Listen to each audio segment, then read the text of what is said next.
오늘 저녁에도 하나님께서 우리 가운데 은혜 주시기를 간절히 소망합니다. 기도하겠습니다.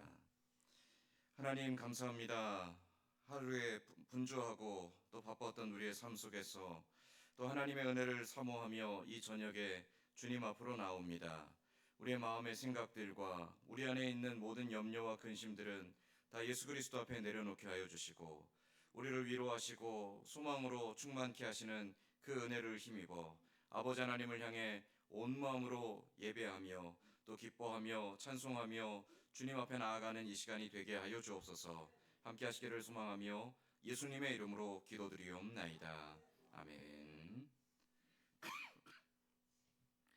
우리 함께 찬송가 490장 찬송하겠습니다. 찬송가 490장입니다.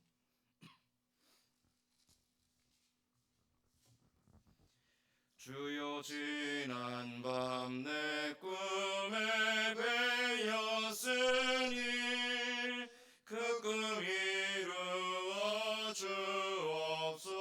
주옵소서. 밤과 아침에 계시로 보여주사 항상 은혜를 주옵소서.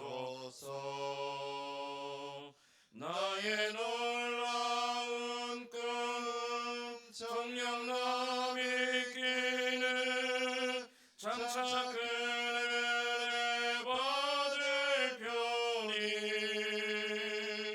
나의 놀라운 꿈 정녕 이루어져 주님 얼굴을 배우리라. 마음 괴롭고 아파서 낙심될 때 내게 소망을 주셨으며 내가 영광의 주님을 바라보니 앞길 환하게 보이도다.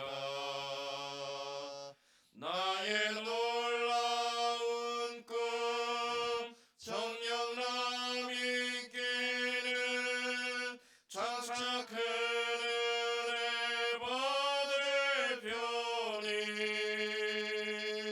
나의 놀라운 꿈 정녕 이루어져 주님 얼굴을 배우리라. 세상 풍조는 나날이 변하여도 나는 내 믿음 지키리니. 인생 살다가 죽음이 꿈 같으나 오직 내 꿈은 참되리라.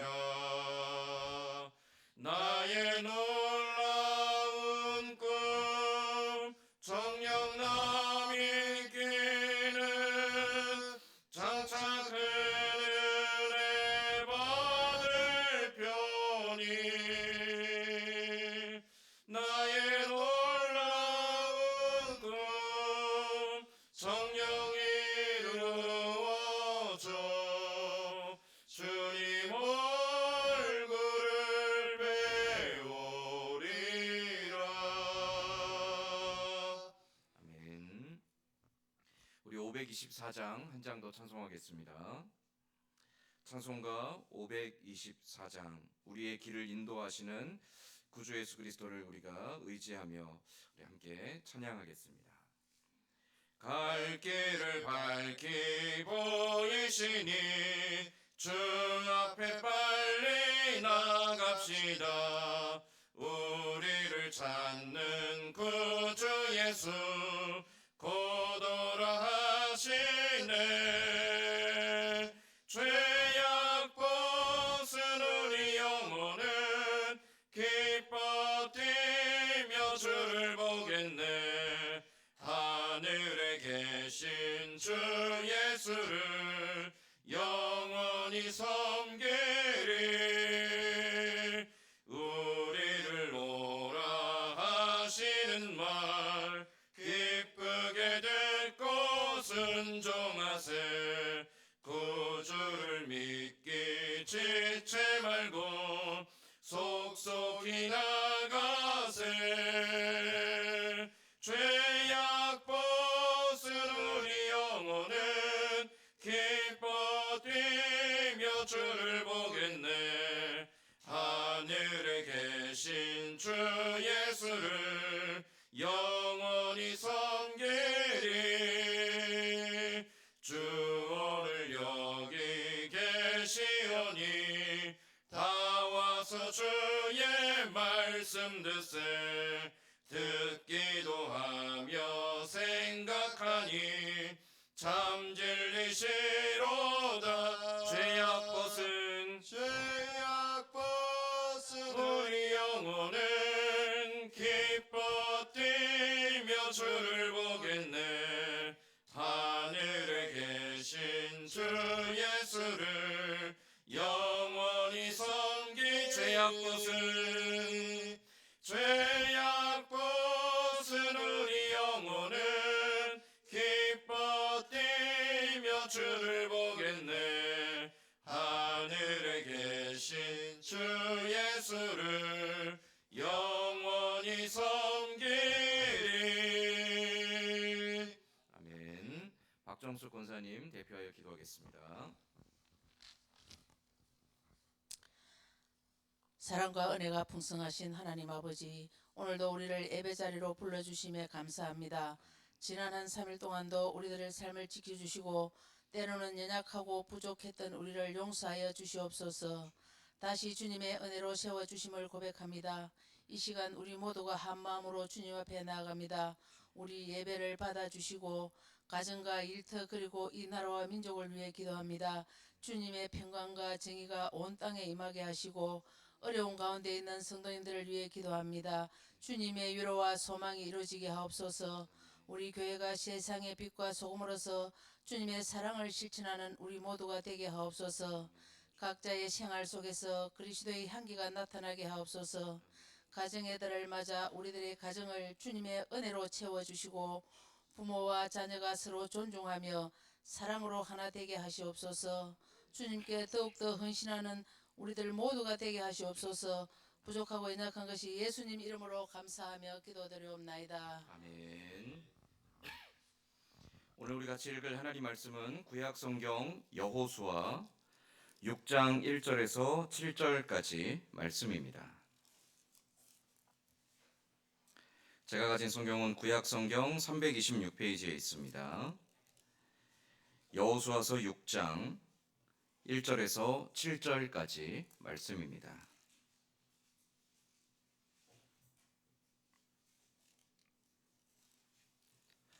여호수아서 6장 1절에서 7절까지 말씀, 저와 여러분이 돌아가며 한 절씩 교독하겠습니다. 이스라엘 자손들로 말미암아 여리고는 굳게 닫혔고 출입하는 자가 없더라.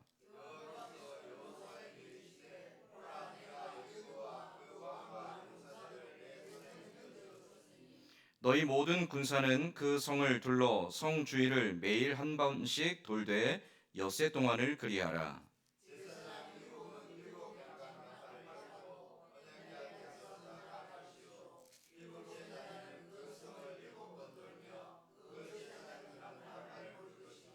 제사장들이 양각 나팔을 길게 불어 그 나팔 소리가 너희에게 들릴 때에는 백성은 다 큰 소리로 외쳐 부를 것이라. 그리하면 그 성벽이 무너져 내리리니 백성은 각기 앞으로 올라갈지니라 하시매.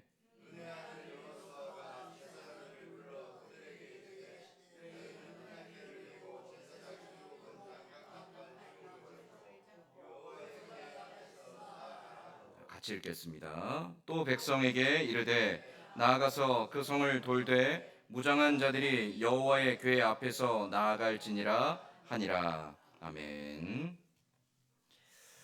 우리의 요즘에 주된 관심사들 가운데 하나가 건강이죠. 건강에 대한 이야기들이 어디를 가나 넘쳐납니다. 건강에 대한 정보도 많이 얻을 수 있고요.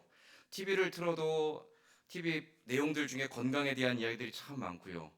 우리 여러분들 뭐 핸드폰, 카톡이나 이런 거에도 늘 아는 사람들이 건강에 대한 이야기도 계속 돌려주시죠. 그 건강에 대한 이야기들이 늘 회자됩니다. 뭐가 몸에 좋다더라, 뭐 하면 안 된다, 뭐 먹으면 어디에 좋다, 또 어떻게 건강해지려면 뭐를 해야 된다. 그러한 이야기들이 우리 주변에 수없이 많이 있습니다. 그런데 여러분, 그런 많은 말들 중에서, 건강에 대한 그 많은 말들 중에서 믿을 수 있는 말과 믿을 수 없는 말들을 우리 어떻게 구분할 수 있을까요? 요즘에 그 유튜브에 쇼츠라고 하죠. 짧은 동영상 거기에 보면 뭐 어느 병원 의사라고 해서 의사가 나와서 의사들이 알려주지 않는 진짜 건강 상식 뭐 이런 거, 혹은 뭐 건강 검진의 비밀 뭐 이런 제목들을 가지고 막 건강에 대한 이야기를 해주거든요. 그런 사람들은 그 병원의 의사라고 하는 사람이 그 이야기를 해주니까 신뢰를 합니다. 근데 함정이 있습니다. 요즘에 쇼츠로 보여주는 많은 영상들 가운데 진짜가 아닌 게 참 많습니다. AI라고, 요즘에 인공지능이죠. 그 AI로 만든 합성된 가짜 영상들이 많이 있어요. 그래서 실제 사람이 아니라 인공적으로 만들어낸 사람이 사람하고 똑같은 모습으로 이야기를 합니다. 그러면 이 사람이 의사니까 의사가 하는 말을 많은 사람들이 믿고 솔깃하죠. 그중에 뭐 진짜도 있지만 그렇지 않은 경우들도 많이 있습니다. 검증되지 않은 이야기들이 많이 회자되지만 그럼에도 불구하고 야 그거 의사가 말했어 라고 하면 사람들은 믿죠. 왜냐하면 의사는 적어도 우리의 건강과 의학에 대한 나보다 더 전문적인 지식과 경험을 갖고 있다고 믿기 때문입니다. 그런데 만약 제가 유튜브를 딱 나가서 여러분 건강해지려면 이렇게 해야 됩니다라고 막 말하면 사람들이 믿을까요? 설교를 하면 조금 믿어줄지는 모르지만 제가 건강에 대해서 막 이야기하고 그러면 아마 믿지 않을 겁니다. 보지도 않을 겁니다. 그만 망할 겁니다. 왜냐하면 저는 건강에 대한 전문가가 아니니까요. 우리가 누군가가 무엇을 말할 때 그 말을 내가 받아들이고 내가 그 말대로 실천하느냐 안 하느냐를 좌우하는 중요한 동력이 하나 있습니다. 그게 뭐냐면 그 말하는 사람에 대한 신뢰입니다. 믿음. 우리가 흔히 사람들과 사이에서 많은 말을 하죠. 어떤 말도 이야기도 많이 하고요. 또 어떤 사람은 아는 게 많아서 이것저것 많은 이야기들을 합니다. 근데 그 사람이 하는 말을 정말 귀 기울여 듣고 마음에 새기고 그대로 따라하게 되는 가장 중요한 동력이 무엇이냐면 그 사람이 믿을 만한 사람인가? 이라는 거죠. 그 사람이 정말 신뢰할 만한 사람이 아니고 믿을 만한 사람이 아니면 그 사람이 아무리 청산유수처럼 말을 해도 그 사람의 말은 들리지 않습니다. 받아들이지 않습니다. 그 사람의 말대로 따라가지 않는다라는 거죠. 말을 많이 하는 것보다 더 중요한 것은 그것이 정말 믿을 만한 이야기인가, 그것을 정말 믿을 만한 사람이 이야기해 줬는가가 사실은 더 중요하다라는 거예요. 사람을 움직이게 하는 가장 강력한 힘 가운데 하나가 바로 믿음입니다. 신뢰라는 거죠. 신뢰. 우리가 하나님을 향해서 신앙생활을 하는 것도 마찬가지입니다. 여러분, 왜 하나님께 기도하고 왜 하나님 앞에 나가서 헌신하고 하나님께 우리가 충성을 다해 살려고 하고 이 피곤하고 하루 종일 내가 지쳐 있는데 이 저녁에 와서 또 왜 하나님 앞에 이렇게 기도하고 예배하고 왜 그러죠? 여기에는 우리가 하나님을 향한 믿음을 갖고 있기 때문입니다. 하나님이 어떤 분이신지, 또 하나님이 나에게 어떤 은혜를 베푸시고 하나님께서 나에게 어떤 일들을 이루실지 하나님에 대한 믿음이 있고 그 믿음으로 인해 하나님을 향해 기대하는 바가 있으니까 우리는 기쁜 마음으로 피곤하고 고단하고 지쳐 있음에도 불구하고 하나님을 찾아가는 겁니다. 인생에 힘들고 어려울 때도 역시 하나님을 찾아가서 내 아픔들을, 내 근심들을, 내 무거운 짐들을 내려놓는 이유는 하나님을 향한 믿음이 있기 때문이라는 거죠. 하나님이 기뻐하시는 사람은 어떤 사람일까요? 우리가 하나님이 기뻐하시는 사람이 어떤 사람인가? 내가 하나님이 기뻐하시는 사람이 되어야 되는데 성경 전체를 통해서 하나님이 기뻐하시는 사람에 대해서 말씀하실 때 항상 공통된 주제가 있습니다. 하나님이 기뻐하시는 사람은요, 하나님을 신뢰하고 의지하여 순종하는 사람입니다. 일반적으로 사회에서는요, 그 사람이 얼마나 능력이 있고 그 능력을 바탕으로 얼마나 그 역량을 발휘해서 많은 일들을 하고 큰 일을 행하고 그 사람이 얼마나 능력을 나타내서 많은 사람들에게 영향을 미치는가가 그 사람을 판단하는 중요한 기준입니다. 그러나 하나님께서 우리들을 바라보실 때, 우리를 바라보며 우리를 기뻐하시는 하나님의 기준은 우리가 하나님을 위해서 얼마나 큰 일을 했느냐에 있지 않습니다. 하나님을 얼마나 신뢰하고 있느냐, 하나님을 얼마나 의지하고 있느냐, 그래서 하나님 앞에 얼마나 순종하고 있느냐를 하나님은 바라보시고 그것을 통해 우리를 기뻐하신다라는 거죠. 하나님이 기뻐하시는 사람, 하나님을 더욱 의지하고 신뢰하며 순종하는 사람이 되어야 할 텐데, 그렇게 하기 위하여서, 우리가 그런 사람이 되어서 하나님을 기쁘시게 해드리게 하기 위하여서 하나님은 우리로 하여금 하나님을 의지하고 하나님을 신뢰하고 하나님 앞에 순종할 수 있는 기회들을 끊임없이 우리에게 제공해 주십니다. 때로는 우리가 하나님을 의지하지 못하고 신뢰하지 못할 때 우리의 자만한 마음들과 우리의 강팍한 마음들을 깨뜨려서 하나님을 의지하고 신뢰할 수 있는 연단과 훈련의 장으로 우리를 인도해 주세요. 그래서 그곳에서 우리를 다듬으시고 깎으셔서 우리로 하여금 하나님을 온전히 의지하고 신뢰하는 사람으로 다듬어지게 하신다는 거죠. 그렇게 해서 우리가 하나님이 기뻐하시는 사람이 되어지도록 우리를 끊임없이 훈련시키시는 것이 우리 인생을 향해서 하나님이 베푸시는 역사입니다. 그 하나님의 역사를 보여주는 또 하나의 중요한 사건이 바로 오늘 우리가 읽은 여호수아서 6장의 사건이죠. 이스라엘 백성들이 가나안 땅을 차지하기 위해 그 기업으로 주신다고 하신 약속의 땅을 밟기 위해 드디어 요단강을 건넜습니다. 길갈에 기념비를 세우고요, 거기서 할례를 행하고요, 유월절도 지켰습니다.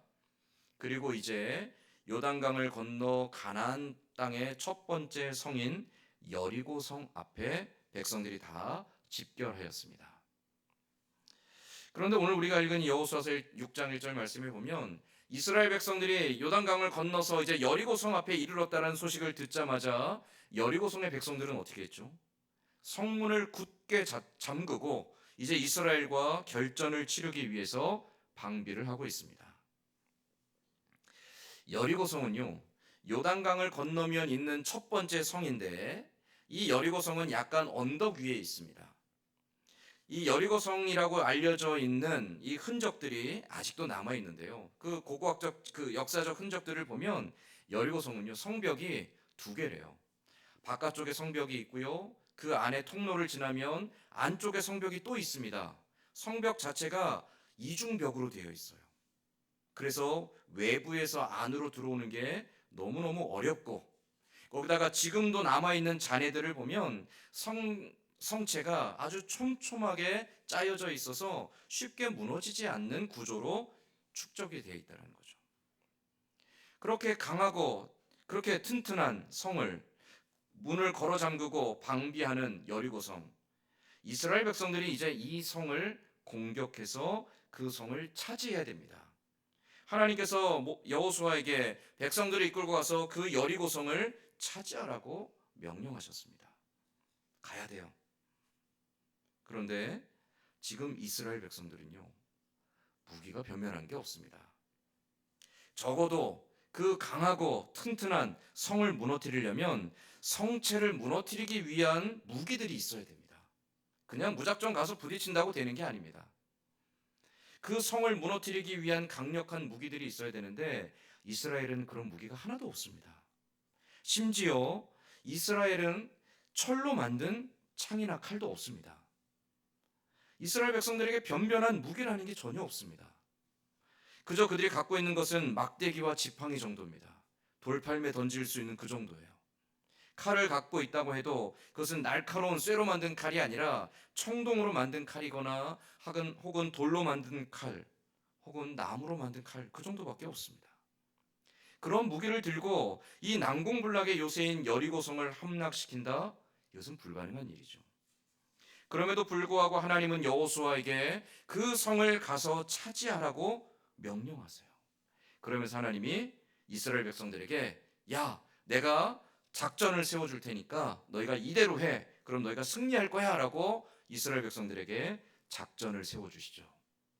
하나님이 세워주신 승리의 작전이 무엇이었죠? 말 그대로 황당한 방법이었습니다. 말도 안 되는 것이었습니다. 이스라엘 백성들이 그 여리고성을 매일 한 바퀴씩 도는 거예요. 6일 동안을 한 바퀴씩 돕니다. 그리고 7번째 날, 7일째 날에는 그 성을 7바퀴를 돕니다. 백성들이 그 성을 돌 때에 가장 앞에는 하나님의 언약궤를 맨 제사장들이 앞장서고 백성들은 그 뒤를 따라가면서 그냥 묵묵히 그 성을 하루에 한 바퀴씩 그렇게 돌라고 명령하시죠. 강하고 큰 무기들을 가지고 와서 성을 쳐도 모자랄 텐데 백성들이 아무 말 없이 매일 한 바퀴씩 성을 돕니다. 이스라엘 백성들의 마음이 어땠을까요? 여러분이 만약 여리고성을 함락하기 위해 지금 그 성 앞에 모여 있는 백성들 가운데 한 명이라면 하나님이 자 매일 한 바퀴씩 이 성을 돌라 그러면 내가 이 성을 너희에게 주겠다라고 하신다라면 믿을 수 있을까요? 하나님의 이 명령에 대해서 백성들이 과연 어떤 생각을 했을까요? 물론 성경에는 백성들이 어떤 생각을 했는지 1절 기록이 없습니다. 그러나 일반적으로 보편적으로 생각하면 백성들의 마음속에 이 하나님의 명령이 100% 확신이 되고 신뢰가 되고 그래 우리가 이대로 하면 승리할 거야라고 믿었던 사람이 과연 얼마나 있었을까라는 의문을 갖게 되죠. 여리고성 안에 있던 그 사람들은 또 어땠을까요? 우리를 공격하기 위해서 거대한 이스라엘 군대가 찾아왔는데 그들이 하는 것이 고작 하루에 한 바퀴씩 우리 성을 한 바퀴씩 도는 것밖에 없어요. 도대체 저 사람들이 뭐 하는 걸까?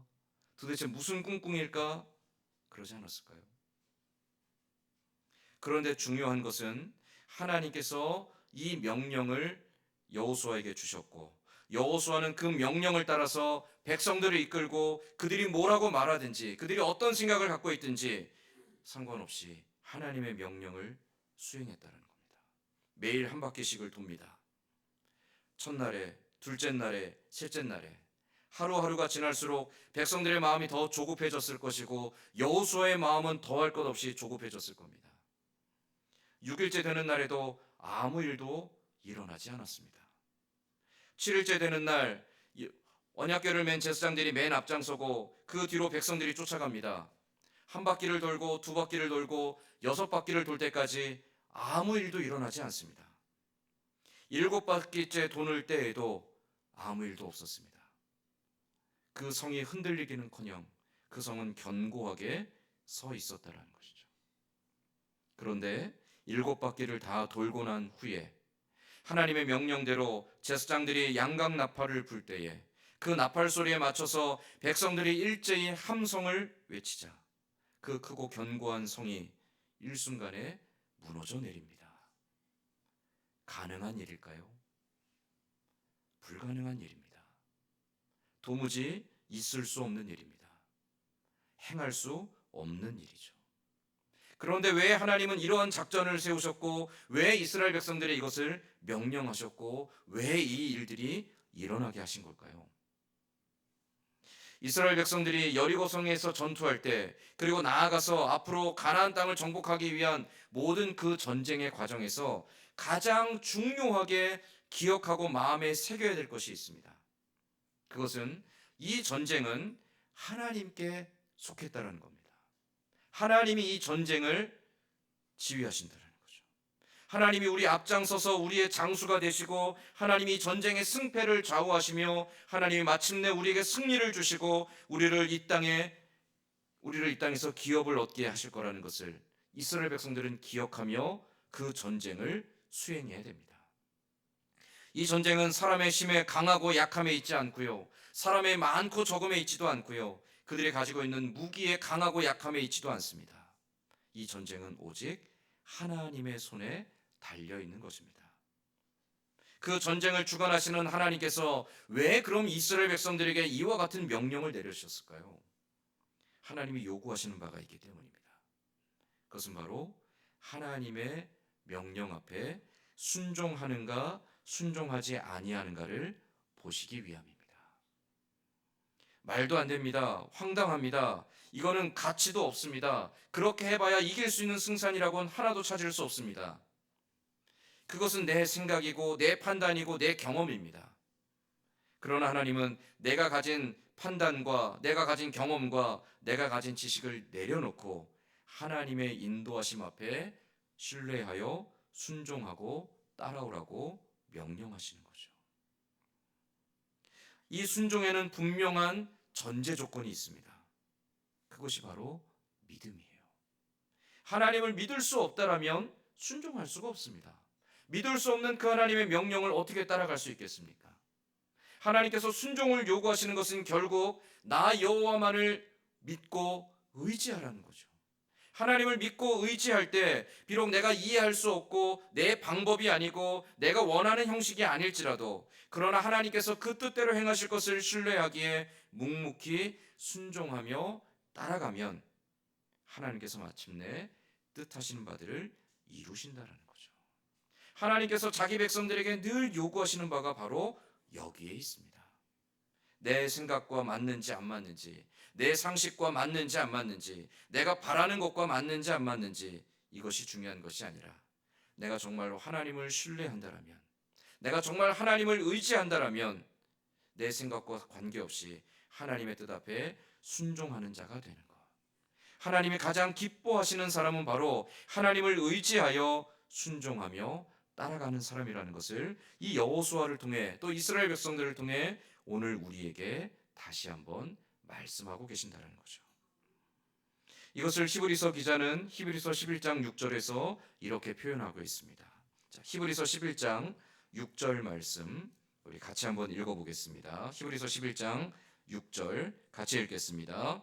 믿음이 없이는 하나님을 기쁘시게 하지 못하나니 하나님께 나아가는 자는 반드시 그가 계신 것과 또한 그가 자기를 찾는 자들에게 상 주시는 이심을 믿어야 할지니라. 아멘.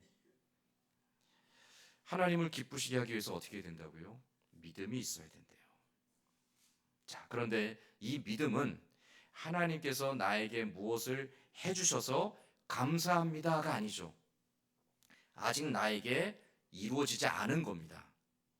아직 내가 바라고 원하는 것이 성취되지 않은 겁니다. 내가 아직 바라고 원하고 기도하는 것이 이루어지지 않았지만 하나님께서 살아계시고 살아계신 하나님께서 자기가 사랑하시는 자들에게 반드시 그 뜻대로 역사하실 것을 의지하는 거죠. 그게 믿음이라는 거예요. 내가 바라는 대로 되느냐 아느냐가 중요한 것이 아니라 하나님께서 살아계신 하나님께서 그 뜻대로 자기 백성에게 일하실 것을 신뢰하여 그 앞에 겸허히 나아가 순종하는 것. 히브리서 기자는 이것을 믿음이라고 말하고 있습니다. 그런데 이 믿음을 가진 사람을 하나님이 기뻐하신다라고 말씀하고 있죠. 여리고성의 사건은 바로 이 믿음으로 나아갈 때 하나님께서 자기 백성들을 지켜주시고 자기 백성들을 향해 약속하신 바를 이루신다는 것을 확증하여 보여주는 증거가 되는 사건입니다. 우리가 살아가는 오늘 우리의 삶 속에서 우리의 힘으로 우리의 지혜로 경험으로 도무지 답이 없고 해결할 수 없는 일들이 우리를 두렵게 하고 힘들게 할 때가 있습니다. 저도 종종 그렇습니다. 요즘에 특히 많이 경험하는데요. 너무너무 고민이 되는 문제들이 있습니다. 교회든지 혹은 제 인생이든지 가정이든지 혹은 제가 아는 사람이든지 사람들을 생각할 때 혹은 제가 어떤 기도의 제목들을 가지고 기도할 때 기도하면서도 하나님 도무지 이걸 어떻게 해결해야 되겠습니까? 라고 마음속에 계속 무거운 짐이 되고 마음속에 계속 무언가가 나를 막 후벼 파내는 것처럼 아픈 일들이 있거든요. 그런데 내가 그렇게 고민하고 내가 그렇게 아파하는 게 무색할 만큼 때가 되니까 하나님께서 그 문제들을 너무나 아무렇지 않게 너무나 가볍게 너무나 수월하게 해결해 버리시더라고요. 우리는 늘 어떻게 하면 내가 해결할 수 있지? 어떻게 해야 이 문제를 풀어갈 수 있지? 어떻게 해야 이것이 좀 무거운 짐이 좀 덜어질 수 있을지? 우리는 늘 우리가 가진 경험과 지식과 우리의 생각에 빗대어서 우리 인생을 자꾸만 고민하고 아파합니다.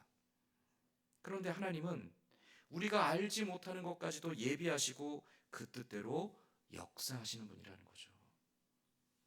그게 내가 기도하는 즉시로 나타날 수도 있고요. 어떤 경우는 1년이 되고 2년이 돼도 응답이 없을 수도 있습니다. 어떤 경우는 10년이 넘어가서도 여전히 하나님께서 뜻을 보여주지 않으실 때도 있습니다. 그러나 낙심하지 않고 기다리는 거죠. 왜요? 하나님을 신뢰하기 때문에. 모세는 40년이 걸렸습니다. 아니 80년이 걸렸죠. 자기 민족을 구원하기 위해서 내가 나서서 이 민족을 구원하겠다라고 하나님 나에게 힘을 주셔서 이 민족을 구원해내게 해달라고 그렇게 강력하게 요구했던 모세는 80세가 되도록 하나님의 부르심을 받지 못했습니다. 그러나 80이 돼서 그가 나는 아무것도 할 수 없다라고 할 때 하나님이 그를 부르시죠. 지금 여리고성 앞에 이스라엘도 마찬가지입니다. 하나님, 저 크고 견고한 성을 우리가 어떻게 무너뜨릴 수 있겠습니까? 하나님, 우리가 아무것도 가진 게 없는데 우리가 뭘 할 수 있겠습니까? 그런데 하나님이 그 성을 무너지게 하시죠. 내가 생각하는 것과 전혀 다른 방법으로, 아니 내가 예측할 수도 없던 방법으로 하나님은 그 뜻을 이루시는 분이라는 거예요. 우리의 삶도 마찬가지입니다. 내가 감당할 수 없는 문제들, 내게 너무나 고통스럽고 괴로운 고민들, 내 인생에 정말 슬프고 고통스러운 일들, 내가 아무리 노력하고 발버둥 쳐도 해결할 길이 보이지 않는 내 인생의 아픔들이, 그러나 하나님께서 때가 되면 하나님의 뜻대로 역사하시고 이루실 겁니다. 그 하나님을 바라보는 것. 그래서 그 하나님을 바라보기 때문에 낙심하지 않고 포기하지 않고 묵묵히 하나님 앞에 있어야 될 자리를 지켜가는 것. 그게 바로 믿음이라는 것이죠. 그 믿음이 있을 때 우리는 비로소 하나님의 뜻 앞에 순종할 수 있게 되는 겁니다. 믿음을 가지고 하나님을 바라보며 하나님을 바라보기에 겸허히 순종하며 우리의 삶 속에서 그 뜻대로 역사하실 것을 기대하며 묵묵히 주를 따라가는 우리 모두가 될 수 있기를 주님의 이름으로 간절히 소망합니다. 아멘. 기도하겠습니다. 하나님, 여리고성은 아무리 봐도 무너질 수 없고 너무나 높고 견고한 성입니다.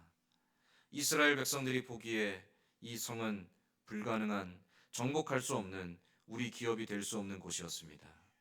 그러나 하나님, 이스라엘 백성들의 생각과 달리 하나님이 행하실 때 그 성이 일순간에 무너져 내림과 같이 하나님, 우리의 인생에 도무지 답이 없고 해결할 힘이 없고 능력이 없고 길이 보이지 아니한 것일지라도, 그러나 하나님께서 우리의 길을 열어가시며 하나님께서 우리의 삶 가운데 아버지께서 예비하신 대로 그 선하신 뜻대로 하나님의 일들을 이루어 가실 줄 믿습니다. 그 하나님을 믿는 믿음으로 겸허히 그 앞에 순종하며 따라가는 믿음의 사람들이 다 되게 하여 주시옵소서. 때로는 다 이해하지 못할지라도, 때로는 내 뜻과 맞지 않을지라도, 그러나 하나님 실수하지 아니하시는 분임을 기억하기에, 그 하나님을 신뢰하기에 묵묵히 인내하며 주를 따라갈 때 하나님이 마침내 이루실 그 일들을 경험하는 참으로 놀라운 믿음의 삶을 살아가는 우리들이 다 되게 하여 주시옵소서. 믿음 가지고 평생토록 주와 동행하며 주의 뜻 앞에 순종하는 사람들이 되기를 소망하며 예수님의 이름으로 기도드리옵나이다. 아멘. 우리 함께 찬송가 430장 찬송한 후에 주님 가르쳐 주신 기도로 오늘 수요기대 마치겠습니다. 찬송가 430장입니다. 주와 같이 길 가는 것 즐거운 일 아닌가. 우리 주님 걸어가신 발자취를 밟겠네. 한 걸음 한 걸음 주 예수와 함께 날마다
주님 가르쳐 주신 기도하겠습니다.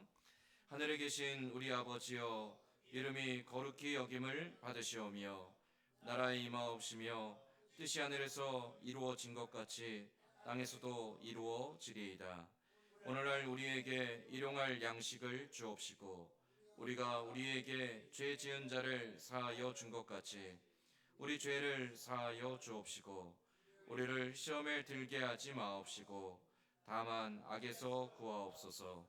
대개 나라와 권세와 영광이 아버지께 영원히 있사옵나이다. 아멘. 교회 소식 전하겠습니다. 돌아오는 주일 오후 찬양 예배는 남전도회 헌신 예배로 드립니다. 우리 남전도 회원들을 위해서 많이 기도하고 응원해 주시고요. 우리 남전도 회원들은 특송 준비해 주시면 좋겠습니다. 5월 23일 토요일에 우리 전교인 나들이를 나갑니다. 장소는 합천 영상 테마파크고요. 참석을 희망하시는 분들은 예배당 뒤에 있는 신청서에 주민번호와 함께 이름을 꼭 기록해 주시기 바랍니다. 이번 주 청소봉사는 이래조 김영대 집사님, 김현옥 권사님, 신혜봉 권사님, 이호일 장로님 되겠습니다. 좀 안타까운 소식인데요. 우리 박미란 집사님 친정 어머님께서 원래 오늘 심장 판막 수술을 하려고 했는데 수술 중에 심정지가 와서 오늘 정오에 소천하셨습니다. 빈소는 거제 맑은샘 병원 장례식장에 마련되어 있고요. 교회에서는 내일 오후 4시에 조문을 출발하도록 하겠습니다. 조문 가실 분들은 내일 오후 4시까지 교회로 와주시면 함께 조문하겠습니다. 위에서 슬픔 당한 가정 위해서 많이 기도해 주시고 위로해 주시기 바랍니다. 우리 김한나 집사님 어머님께서 교회에서 야유회를 갔다가 이렇게 체육 운동회 같은 걸 하다가 넘어지셔서 척추뼈를 다치셨어요. 척추뼈에 이제 미세 골절이 왔는데 며칠 동안 그 염증 수치가 너무 올라서 암을 의심했었는데 다행히 암은 아니고요. 미세 골절만 있고 지금은 염증 수치도 안정이 돼서 오늘 그 골절 치료하기 위한 시술을 했습니다. 올해 82, 우리 나이로 82 되셨는데 잘 회복될 수 있도록 위에서 기도해 주시고 우리 계속해서 김한나 집사님과 김경심 집사님 항암 치료 잘 이겨낼 수 있기를 위해서 기도해 주시고요. 그 밖에도 영육간에 연약한 성도들과 연로하신 어르신들, 나라 민족과 선교사님들 위해서도 많이 기도해 주시기 바랍니다. 이상으로 수요 기도회 모두 마치겠습니다.